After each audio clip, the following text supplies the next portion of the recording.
గచ్చిబౌలి సంధ్యా convention దగ్గర అక్రమ నిర్మాణాలను హైడ్రా అధికారులు తొలగించారు. ఇక్కడ FCI employees cooperative housing society layout లో అక్రమంగా నిర్మాణాలు చేపట్టారు. ఇక ఇదే అంశానికి సంబంధించి మరింత సమాచారం అందించడానికి ఫోన్ లో సిద్ధంగా ఉన్నారు మా కరెస్పాండెంట్ రామకృష్ణ చెప్పండి, మళ్ళీ హైడ్రా దూకుడు పెంచిందా? ఏదైతే సంధ్యా కన్వెన్షన్ సంబంధించి గచ్చిబౌలిలో సంధ్యా కన్వెన్షన్ యజమాని శ్రవణ్ రావు మరొకసారి ఎఫ్సీఐకి సంబంధించిన భూములు ఏవైతున్నాయో వాటిలో మొత్తం షెడ్లు అన్నింటినీ కూడా వేయడం జరిగింది. దీనిపైన బాధితులు ఎవరైతున్నారో వాళ్ళు హైకోర్టును ఆశ్రయించారు. హైకోర్టు కూడా దీనిపైన చాలా సీరియస్ గా స్పందించడం జరిగింది.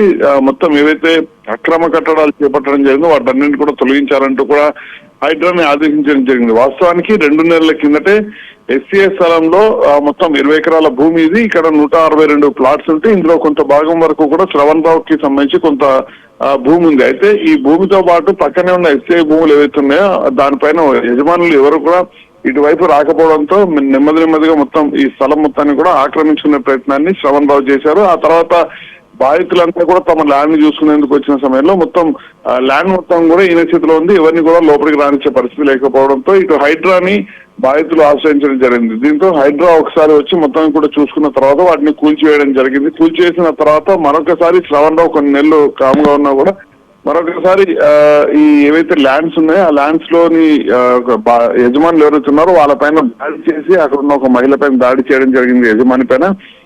దీన్ని పూర్తిగా కూడా ఇది నా సొంతం అంటూ కూడా వాళ్ళని బెదిరించడం జరిగింది. దీంతోనే హైకోర్టును ఆశ్రయించారు. హైకోర్టు కూడా దీనిపైన సీరియస్ అవడంతో ఈ రోజు ఉదయం నుంచి కూడా హైడ్రా కూల్చివేతలు అయితే చేపట్టడం జరిగింది. వాస్తవానికి నిన్ననే కూల్చివేతలు చేపట్టాలనుకున్నప్పుడు కూడా నిన్న అనుకున్న కారణాల వల్ల వాయిదా పడింది. ఈ రోజు ఉదయం నుంచి కూడా హైడ్రా తన సిబ్బంది మొత్తాన్ని కూడా అక్కడ మోహరించి మొత్తం ఎక్కడైతే కబ్జా చేసిన ప్లాట్స్ ఎక్కడైతే కబ్జా చేసి మొత్తం షెడ్స్ వేయడం జరిగిందో ఆ షెడ్స్ మొత్తాన్ని కూడా ఇప్పుడైతే తొలగించడం జరుగుతుంది. భారీగా పోలీసు బందోబస్తును కూడా ఏర్పాటు చేయడం జరిగింది. గతంలో కూల్చివేస్తున్న సమయంలో శ్రవణ్ రావు అడ్డుకునే ప్రయత్నం చేయడం జరిగింది కాబట్టి ఈసారి వచ్చే అవకాశం ఉంటుందని ముందుగానే భారీగా పోలీసులు బందోబస్తును అయితే ఏర్పాటు చేయడం జరిగింది.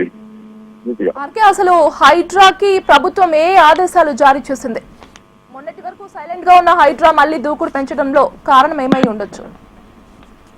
ఇది అయితే వాస్తవానికి హైడ్రా ప్రతిరోజు కూడా ఎక్కడో దగ్గర ఈ కూల్చివేతలను చేపడుతున్నది. వాస్తవానికి ఇంతకు ముందు కన్నా కొంత దూకుడు తగ్గిన మాట వాస్తవం అయినప్పటికీ కూడా ఎక్కడా కూడా కూల్చివేతల్లో అలసత్వం అయితే కనిపించట్లేదు. ఎందుకంటే హైకోర్టు ఆదేశాల అనుసారంగా ముందుకైతే వీళ్ళు వెళ్తున్నారు. ప్రతి చోట కూడా ఎక్కడైతే కబ్జా జరిగిందని వీళ్ళకి ప్రజావాణి ద్వారా లేకపోతే ఫోన్ల ద్వారా సమాచారం వస్తుందో వాటి మొత్తాన్ని కూడా నివృత్తి చేసుకుంటున్నారు. గతంలో అక్కడ ఉన్న పేపర్ డాక్యుమెంట్స్ కానీ వాటన్నింటిని కూడా పూర్తి స్థాయిలో పరిశీలించడం జరిగింది. తర్వాత హైడ్రాకి సంబంధించిన న్యాయ నిపుణులు ఎవరైతే ఉన్నారో వాళ్ళతో చర్చించిన తర్వాత ఈ భూమికి సంబంధించిన కబ్జాలు కావచ్చు లేకపోతే ఒక సొసైటీ ఏర్పాటు చేసిన సమయంలో అక్కడ పార్కులు ఏర్పాటు చేయాల్సి ఉంటుంది. అది అక్కడ ఓనర్ బాధ్యత. అలాంటి పార్కులు ఎక్కడ కబ్జాలు గురవుతున్నాయి అలాంటి వాటిపైన పూర్తి స్థాయిలో హైడ్రా దృష్టి పెట్టడం జరిగింది. అందుకనే కూల్చివేతలు ఎక్కడికెక్కడ చేస్తున్నారు. వాస్తవానికి దాదాపుగా ఇప్పటి వరకు కూడా 1000 ఎకరాలకు పైగా హైడ్రా భూములను ప్రభుత్వ భూములు కావచ్చు లేకపోతే చెరువులను అయితే కాపాడడం జరిగింది. కాబట్టి ఖచ్చితంగా హైడ్రా అయితే తన దూకులను అయితే ఖచ్చితంగా కొనసాగిస్తానంటూ కూడా ఇప్పటికే